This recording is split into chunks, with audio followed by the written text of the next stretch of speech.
Hello students, in previous video we have already started our unit 3 which is system analysis, and we have seen one point, that is system and components. In this video we will see important point that is SDLC, that means system development life cycle. मतलब वो system develop करने के लिए कौन कौन से different phases के through वो सिस्टम जाती है, तो वो अपन देखेंगे system development life cycle. What is system development life cycle? ये क्यों यूज़ करना है? It should result in high quality system that meets customer expectation. मतलब कस्टमर की जो भी एक्सपेक्टेशन है उसको मीट कर पाए. हाई क्वालिटी सिस्टम जो है that means high quality product जो है वो बना पाए. It reaches the completion with in time and cost evaluation. जो भी दिया हुआ टाइम पीरियड है उसके विद इन वो कंप्लीट करे सिस्टम. एंड इवन ये जो है कॉस्ट जो है उसकी वो भी मिनिमम रहे. And works efficiently and effectively in the current and planned information technology infrastructure. और वर्क जो है वो भी प्रॉपर वो कर पाए. तो ऐसी सिस्टम बनाना है, उसके लिए अपन SDLC जो है वो अपन फॉलो करते हैं. SDLC is a conceptual model which includes policies and procedures for developing और altering systems throughout their life cycle. तो जब अपन वो सिस्टम डेवलप कर रहे हैं या फिर डेवलप हो चुकी है, मतलब अपन ने वो ऑलरेडी इंस्टॉल कर दिया है, फिर भी अपन उसके अंदर चेंजेस जो है वो या फिर अल्ट्रेशन जो है वो कर सकते हैं. तो ये फैसिलिटी जो है वो SDLC प्रोवाइड करता है. ठीक है, अपन देखेंगे अब डिफरेंट फेजेस कौन कौन से हैं. SDLC is used by analyst to develop an information system. SDLC includes the following activities. First is requirements. मतलब उसकी अलग अलग फेजेस जो है तो वो कौन कौन सी हैं. First is requirement, second is design, third is implementation, four is testing, five is deployment, six is operation and seven is maintenance. हर एक फेज जो है वो अपन डिटेल में देखेंगे. लेकिन अब सिस्टम का एग्जाम्पल अपन ने क्या देखा लास्ट, इसमें भी अपन ने सिस्टम का एग्जाम्पल देखा. जैसे सपोज टिकट बुकिंग सिस्टम है, या फिर बैंकिंग सिस्टम ले लो, या फिर सेल्स एंड मैनेजमेंट जो है तो उसकी सिस्टम ले लो. मतलब अपन जो भी सॉफ्टवेयर डेवलप करके करते हैं या फिर अपन जहाँ कहीं जाते हैं तो हर एक जगह पे सॉफ्टवेयर का यूज़ होता है, राइट. तो वो सॉफ्टवेयर डेवलप करने के लिए अपन ये जो सिस्टम जो है या फिर SDLC जो है उसके थ्रू जाते हैं, ताकि अपना सॉफ्टवेयर जो है वो प्रॉपर डेवलप हो और कस्टमर जो है उसके नीड के अकॉर्डिंग जो है वो सॉफ्टवेयर जो है वो बराबर से बन पाए, राइट. अब suppose throughout the program अपन एक एग्जांपल लेंगे सेल्स मैनेजमेंट का. मतलब सपोज क्लॉथ का स्टोर है और वो क्लॉथ मतलब वो जो ओनर है उसको चाहिए है कि अपन एक सॉफ्टवेयर बना पाए कि जिसका बिल जो है वो मतलब फाइनल प्रोडक्ट जो है उसका क्या रहे, बिल जनरेशन. तो उसके अंदर अपने को क्या क्या मेंटेन करना पड़ेगा. एक जो है कि कितना स्टॉक उसके पास ऑलरेडी प्रेजेंट है और कितना सेल हुआ है. तो फिर उसके अंदर होलसेलर की भी डिटेल आती है और इवन जो कंज्यूमर्स है तो उसकी भी डिटेल आती है. मतलब इस तरीके से अपने को एक क्लॉथ स्टोर जो है उसका ये करना है, सॉफ्टवेयर बनाना है. मतलब उसको बोलते हैं अपन सेल्स मैनेजमेंट सॉफ्टवेयर, राइट, या फिर सेल्स मैनेजमेंट सिस्टम. तो ये सेल्स मैनेजमेंट सिस्टम डेवलप करना है तो अपन थ्रू आउट SDLC यही एग्जाम्पल जो है वो कंसिडर करेंगे. ठीक है, मतलब एक कंज्यूमर है जो कि ओनर है, कंज्यूमर है मतलब अपन IT प्रोफेशनल है फॉर एग्जांपल. तो अपना एक कंज्यूमर है कि जो कि ओनर है एक क्लॉथ स्टोर का, राइट. और उसको चाहिए है कि अपन एक सॉफ्टवेयर बनाए उसके शॉप के लिए, जो कि बिल डेवलप एंड में जो है वो बिल जनरेट करे और इवन उसका स्टॉक जो है वो भी मेंटेन रखे. ठीक है, इवन उसकी कंज्यूमर की इंफॉर्मेशन और उसके जो होलसेलर है उसकी इंफॉर्मेशन सारी मेंटेन रखे. ऐसे सॉफ्टवेयर अपने को बनाना है. ठीक है, तो अपन हर एक फेज़ में यही एग्जांपल कंसिडर करेंगे. तो डिफरेंट फेजेस ऑफ SDLC कौन सी है. System development life cycle is systematic approach which explicitly break down the work into phases that are required to implement either new or modified information system. तो SDLC जो है वो एक systematic approach है कि जो कि टोटल वर्क जो है उसको डिफरेंट फेजेस में जो है वो डिवाइड करता है. जैसे अपन ने लास्ट इसमें एक एग्जांपल देखा था कि अपने को एक प्रोग्राम करना है ऑर्गेनाइज. सपोज वेलकम फंक्शन है या फिर सेंड ऑफ फंक्शन है, वो ऑर्गेनाइज करना है तो उसके लिए अपन अलग अलग टीम बनाते हैं. तो वैसे ही सेम है यहाँ पे. यहाँ पे आप लोगों को एक वो सेल्स मैनेजमेंट का सॉफ्टवेयर बनाना है तो उसके लिए आपने वर्क जो है वो डिवाइड किया और हर एक वर्क को जो है एक एक फेज के अंदर डिवाइड किया, ठीक है, into the phases that are required to implement either new or modified information system. मतलब आइदर आपको नया सॉफ्टवेयर बनाना है, that means new software new system develop करना है, या फिर ऑलरेडी एग्जिस्टिंग सिस्टम को मॉडिफाई करना है, जो भी कुछ करना है। लेकिन SDLC जो है ये एक सिस्टमेटिक अप्रोच है जो कि टोटल वर्क जो है उसको ब्रेक डाउन करता है इनटू डिफरेंट फेजेस, ताकि अपन इम्प्लीमेंट कर पाए whatever changes we need to do in that software, ठीक है।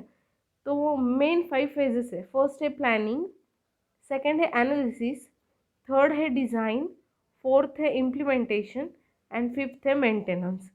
हर एक फेज कंप्लीट होने के बाद ही सेकेंड फेज का वर्क जो है वो शुरू होता है, ठीक है। तो प्लानिंग में क्या है, obtain approval from the project, initiate access, feasibility, plan, schedule, ठीक है। तो अपन ये पांचों भी फेजेस आगे डिटेल में देखते हैं, ठीक है। तो फर्स्ट जो है वो है फिजिबिलिटी स्टडी और प्लानिंग। दैट मीन्स कोई भी काम करने के पहले अपन उसको प्लान करते हैं, राइट। तो वैसे ही सेम है यहाँ पे, सेल्स मैनेजमेंट का सॉफ्टवेयर बनाना है तो सबसे फर्स्ट फेज आएंगी प्लानिंग, कि जिसके अंदर थ्रू आउट उसका जो लाइफ साइकिल चलना है उसका टोटल इसका प्लानिंग जो है वो अपन ये फेज के अंदर करेंगे, राइट। फर्स्ट पॉइंट है define the problem and scope of the existing system.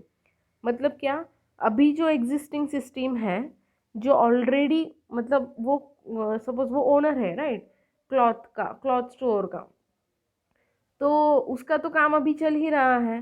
तो वो एग्जिस्टिंग जो है, मतलब एग्जिस्टिंग वर्क जो कर रहा है वो, तो उसके अंदर क्या प्रॉब्लम है कि उसको सॉफ्टवेयर चाहिए। तो ये अपन डिफाइन करेंगे, मतलब define the problem and the scope of existing system. तो अभी उसकी एग्जिस्टिंग सिस्टम अगर देखें तो क्या है कि वो रजिस्टर के अंदर सारा कुछ नोट डाउन करके रख रहा है, मतलब कंप्यूटराइज्ड वो है नहीं, वो सारा कुछ नोट डाउन करके रख रहा है। तो उस वजह से उसको क्या क्या प्रॉब्लम फेस करने पड़ रहे हैं वगैरह, ऐसे अपन सारी इन्फॉर्मेशन उससे लेंगे, ठीक है। Second, overview the new system and determine its objective. यानी क्या कि नई सिस्टम जो बनाना है उसका मेन ऑब्जेक्टिव क्या है, या फिर वो जो कंज्यूमर है, कस्टमर है, उसको क्या क्या चाहिए है उसके नए सिस्टम में, यानी वो जो सॉफ्टवेयर अपन बना रहे हैं उसके अंदर उसको क्या क्या चाहिए है। Third is confirm project feasibility and produce the project schedule. अब ये अपने को पता चल गया कि अभी के एग्जिस्टिंग सिस्टम में क्या क्या प्रॉब्लम है, मतलब अभी उसको क्या क्या प्रॉब्लम फेस करने पड़ रहे हैं, और उसको नई सिस्टम जो है वो किस तरीके से चाहिए। इतना अपन ने ऑलरेडी उससे इंफॉर्मेशन जो है वो ले लिया। थर्ड इम्पॉर्टेंट पॉइंट ये है कि confirm project feasibility and produce the project schedule.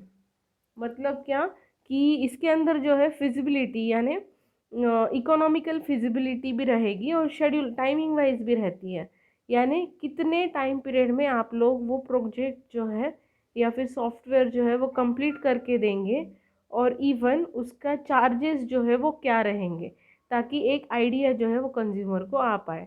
तो ऐसे टोटल शेड्यूल जो है वो बनाना पड़ता है। ये एक इम्पॉर्टेंट वर्क जो है वो अपन फर्स्ट फेज में करते हैं, that is planning. During this phase threats, constraints, integration and security of the system are also considered। मतलब ये इसके अंदर जो है वो अपन थ्रू आउट पूरा कंसिडर करते कि सॉफ्टवेयर जो वो सिक्योर भी होना चाहिए, टोटल उसके सारे जो भी नीड है वो सारे कंप्लीट भी होना चाहिए, सारे रूल्स जो है वो भी अप्लाई होना चाहिए। ये सारा कुछ अपन ये फेज़ के अंदर देखते हैं। A feasibility report for the entire project is created at the end of this phase। और जो भी टोटल अपन ने जो भी इंफॉर्मेशन टोटल गैदर किया है उसका एक रिपोर्ट जो है वो अपन एंड ऑफ दिस फेज जो है वो बनाते हैं। तो ये हो गया first planning phase. Second is analysis and specification, gather, analyse and validate the information. मतलब फर्स्ट इसमें जो अपन ने प्लान किया है तो वो सारी इंफॉर्मेशन जो है वो अपन यहाँ पे एनालाइज करते एंड वैलिडेट करते कि वो एक्चुअल में एग्जिस्ट हो भी सकती है अपने सिस्टम में या फिर नहीं। Second point is define the requirements and prototype for the new system. यहाँ पे रिक्वायरमेंट क्या क्या है कंज्यूमर की, उसको क्या क्या चाहिए है, ऐसे पूरी डिटेल इन्फॉर्मेशन जो है वो अपन यहाँ पे लेते हैं। Evaluate the alternatives and property, prioritize the requirements. अब रिक्वायरमेंट्स तो उसने बहुत सारी दे दिया, लेकिन उसमें की इम्पोर्टेंट मतलब प्रायोरिटी कौन से रिक्वायरमेंट्स को देना है, और सपोज अगर कुछ नहीं हो सकता है कंप्लीट तो उसको अल्टरनेटिव क्या है ये अपन उसको इवेल्युएट करके देंगे, ठीक है। Next is examine the information needs of the end user and enhance the system goal. Total end user यानी कंज्यूमर जो है उसकी टोटल इन्फॉर्मेशन नीड जो है, टोटल नीड जो है उसकी इन्फॉर्मेशन अपन कलेक्ट करते। Software requirement specification document which specifies the software hardware functional and network requirement of the system is prepare at the end of this phase. यहाँ पे भी अपन SRS जो है जो कि इम्पोर्टेंट डॉक्यूमेंट होता है, SRS यानी सॉफ्टवेयर रिक्वायरमेंट स्पेसिफिकेशन, वो अपन यहाँ पे डेवलप करते हैं या प्रिपेयर करते हैं। उसके अंदर कौन कौन से सॉफ्टवेयर्स चाहिए होंगे, वो पर्टिकुलर अपना सॉफ्टवेयर इंस्टॉल करते समय कौन कौन से सॉफ्टवेयर चाहिए होंगे, कौन से हार्डवेयर नीडेड है, कौन कौन से नेटवर्क रिक्वायरमेंट जो है चाहिए, ऐसे टोटल उसका रिपोर्ट जो है वो अपन प्रिपेयर करते हैं जिसको बोलते हैं SRS, that is software requirement specification. Third phase is system design, मतलब फर्स्ट इसमें अपन ने प्लान कर लिया कि अपन कौन से फेज को कितना टाइम देंगे, टोटल प्रोजेक्ट कंप्लीट होने के लिए कितना टाइम लगेगा, कितनी कॉस्ट लगेंगी, ये सारा अपन ने, और ऑब्जेक्टिव क्या रहेगा प्रोजेक्ट का, ये अपन ने फर्स्ट फेज में देखा। सेकेंड फेज में अपन ने क्या किया कि सारी रिक्वायरमेंट जो है वो गैदर किया यूज़र से, एंड यूज़र जो है उससे सारी रिक्वायरमेंट्स अपन ने गैदर किया, और उसके बाद अपन ने वो रिक्वायरमेंट जो है अकॉर्डिंग टू द सॉफ्टवेयर अपन ने उसको एनालिसिस किया, और लास्ट में अपन ने SRS बनाया कि जिसके अंदर टोटल सॉफ्टवेयर कौन कौन से लगेंगे, हार्डवेयर कौन से लगेंगे, मतलब जो भी रिक्वायरमेंट्स है, network requirement, software requirement, hardware requirement, वो सारी अपन SRS के अंदर प्रिपेयर करेंगे, right. Next is third system design. अब यहाँ पे क्या हुआ, अपना डॉक्यूमेंटेशन तो कंप्लीट हो गया, अब एक्चुअल सिस्टम की डिज़ाइन कैसे रहेंगी ये यहाँ पे अपन क्रिएट करते, right. includes the design of application, network, database, user interfaces and system interfaces। मतलब डिफरेंट डेटाबेसेस जो है उसकी, एप्लीकेशन यानी अपना जो सॉफ्टवेयर है उसकी, नेटवर्क की इंटरफेसेस एंड सिस्टम इंटरफेसेस, ये सारे इसकी अपन डिज़ाइन जो है वो रेडी करते ताकि फाइनल सॉफ्टवेयर जो है वो अपना कैसा दिखेगा। दैट मीन्स यहाँ पे अपन इन शॉर्ट फॉर्म डिज़ाइनिंग जो है वो करते हैं, ठीक है। Transform the SRS document into logical structure. SRS document के अंदर अपन ने जो भी रिक्वायरमेंट्स वगैरह लिखी है उसको एक्चुअल लॉजिकल स्ट्रक्चर यानी एक्चुअल कोडिंग के थ्रू अपन यहाँ पे लॉजिकल स्ट्रक्चर के अंदर उसको कन्वर्ट जो है वो करते हैं, ठीक है। Which contains detail and complete set of specification that can be implemented in a programming language. मतलब ये डिज़ाइन फेज के अंदर अपन एक्चुअल डिज़ाइनिंग जो है या फिर सॉफ्टवेयर ये फॉर्म्स बनाना है, डेटाबेस बनाना है, ये इसकी डिज़ाइनिंग जो है वो अपन पेपर पे ड्रॉ करते कि ताकि अपन प्रोग्रामिंग के फेज़ में, इम्प्लीमेंटेशन के फेज़ में जो है वो अपन ताकि उसको डायरेक्टली कन्वर्ट जो है वो प्रोग्रामिंग लैंग्वेज में कर पाए। Create a contingency, training, maintenance and operation plan. Review the propose design, ensure that the final design must meet the requirement stated in the SRS। अब ये जो है ये अपनी फाइनल डिज़ाइन रहेगी ताकि इम्प्लीमेंटेशन मतलब कोडिंग वाले जो लोग हैं वो एक्चुअल वो डिज़ाइन का कन्वर्जन जो है वो कोड में कर पाए। इसीलिए ये डिज़ाइन फेज़ इंपॉर्टेंट है ताकि सॉफ्टवेयर ये जो है कंज्यूमर जो है या कस्टमर जो है उसके जितने भी कोई नीड थी, जितनी भी उसकी रिक्वायरमेंट थी, वो आप डिज़ाइन के थ्रू वो सारी रिक्वायरमेंट जो है वो फुलफ़िल कर पाओ। तो ऐसे अपन प्रपोज सिस्टम जो है वो बनाते हैं। प्रपोज सिस्टम मतलब एक सैम्पल सिस्टम जो है वो बनाते हैं। Finally prepare a design document which will be use during the next phases. और फाइनल एक डिज़ाइन का डॉक्यूमेंट बनाते जो कि अपन अगले फेज़ के ग्रुप को जो है या फिर टीम को जो है वो अपन हैंड ओवर कर पाए। Next is implementation which is the important phase. इसके अंदर एक्चुअल डिज़ाइन का कन्वर्जन जो है वो सोर्स कोड में, दैट मीन्स आप लोग जो भी कोई कोडिंग लैंग्वेज यूज़ कर रहे हैं तो वो कोडिंग लैंग्वेज में जो है वो एक्चुअल डिज़ाइन का कन्वर्जन जो है वो होगा। Implement the design into source code through the coding. Combine all modules together into training environment that detects error and defects. A test report which contain error is prepared through the test plan that includes test related tasks such as test case generation, testing criteria and resource allocation for testing, integrate the information system into its environment and install the new system। ठीक है, implementation phase मतलब क्या, यहाँ पे अपन ने जो design बनाया है सिस्टम डिज़ाइन फेज में, तो उसका कन्वर्जन अपन सोर्स कोड में करते हैं, और फिर वो सोर्स कोड में कन्वर्जन करने के बाद में जितने भी मॉड्यूल्स हैं, मतलब छोटे छोटे जो प्रोग्राम्स अपन ने बनाए हैं उसको कंबाइन टुगेदर करके एक फाइनल सॉफ्टवेयर जो है वो बनाते हैं। फिर उसके बाद में उसके अंदर के एरर्स जो है वो अपन डिटेक्ट करेंगे। एक टेस्ट, ये हो गया अपना सिस्टम पूरा डेवलप। अब इसके बाद में एक्चुअल में वो प्रॉपर वर्क कर रहा है या नहीं, ये कैसे चेक करना है, तो उसके लिए अपन एक टेस्ट रिपोर्ट बनाएंगे। दैट मीन्स टेस्टिंग फेज रहेंगी, कोई कोई इसमें टेस्टिंग फेज सेपरेट है, तो कोई इसमें इम्प्लीमेंटेशन के साथ में ही टेस्टिंग करते हैं अपन।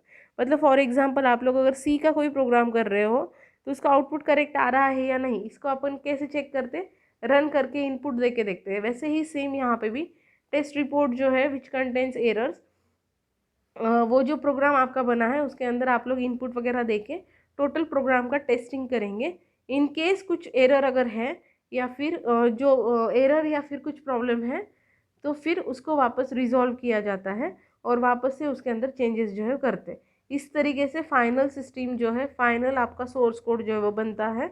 Integrate the information system into its environment and install the new system. ये सारा होने के बाद में फाइनल अपना सिस्टम जो है वो रेडी हो गया। फिर अपन उसको इंस्टॉल करेंगे कंज्यूमर के पीसी के ऊपर, ठीक है, या फिर कस्टमर को हैंड ओवर करेंगे। हैंड ओवर होने के बाद भी अपना काम ख़त्म नहीं हुआ है। क्यों? क्योंकि बाद में जो है मेंटेनेंस जो है वो ज़रूरी है। ठीक है, तो फिफ्थ फेज आती है मेंटेनेंस और support. Include all activities such as phone support और physical on site support for the users that is required once the system is installing. क्योंकि सिस्टम अपन ने डेवलप किया है लेकिन वो यूज़र उतना हैंडी नहीं है वो सिस्टम से, इसलिए अगर उसको कुछ प्रॉब्लम आता है तो उसको रिजॉल्व करने के लिए आइदर अपन फ़ोन सपोर्ट दे सकते हैं या फिर फिजिकल ऑन साइट विजिट करके उसको सपोर्ट जो है वो देना पड़ता है। तो इसीलिए उसको मेंटेनेंस फेज़ कहा जाता है, सपोर्ट फेज़ है। Implement the changes that software might undergo over a period of time.